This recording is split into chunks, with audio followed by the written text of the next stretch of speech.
on track.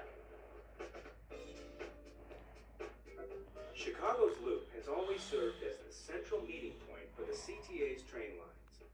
Whether you take an elevated or subway train into the Loop, you have direct access to Chicago's central business district, as well as transfer points allowing you to travel from line to line with ease.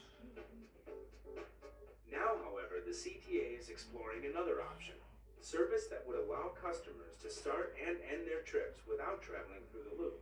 The proposed service would improve connections between all of the CTA's rail lines, as well as Metra's commuter rail lines, to better accommodate the growth of businesses and residential areas outside of the Loop. The Circle Line is slowly taking form, thanks to a lot of community input and extensive research conducted by the CTA. We're finding, based on our studies that we've done and visits we've made to other cities that do have a Circle Line concept, that it really is something that works very, very well to move people around, as well as just to build a very robust system that makes it very easy for people to get from point A to point B, and maybe even with a stop at C and D along the way. Of course, establishing a Circle Line, whether it's through new transit service or by expanding existing service, is a lengthy process, which begins years in advance of actually seeing those plans become reality.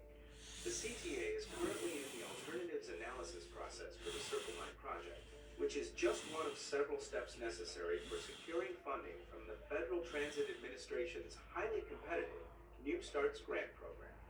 A key part of the alternatives analysis process is not just to identify all the different physical alternatives and alignments that this transit infrastructure might take, but also to estimate the ridership and the relative costs and other factors like that.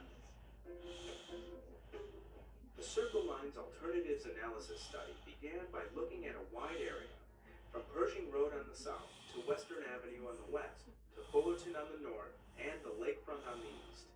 Through the analysis that's been done so far and incorporating the public input that's been provided, the corridor that is being looked at most closely runs along Ashland Avenue, roughly between Archer Avenue on the south and North Avenue on the north.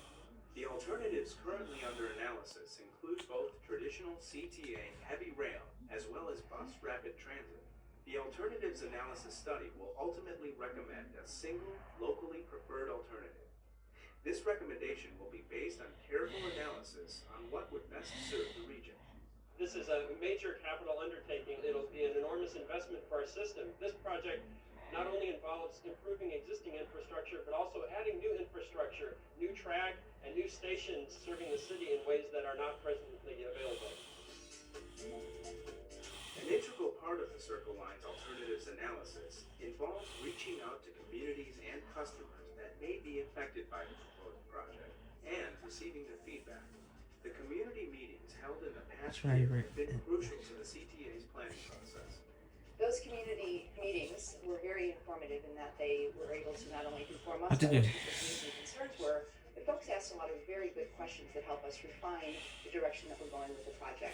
The CTA is continuing to seek community input on the Circle Line. Those interested in providing feedback can email comments through the Circle Line webpage on the CTA website at www.transitchicago.com or call 312-681-2708. Community input is a key part of helping the CTA plan for the future. Throughout the process, we encourage people to remain in touch with us, whether they go to our webpage to see what's going on, come to our community meetings, or even just send us their comments or questions. Establishing a Circle Line is a rigorous process, but as always, the CTA is dedicated to expanding and improving service for customers. The Circle Line is just another way to make that happen. The CTA will continue to obtain public input before recommending a preferred alternative and beginning detailed environmental studies and design work in the years ahead.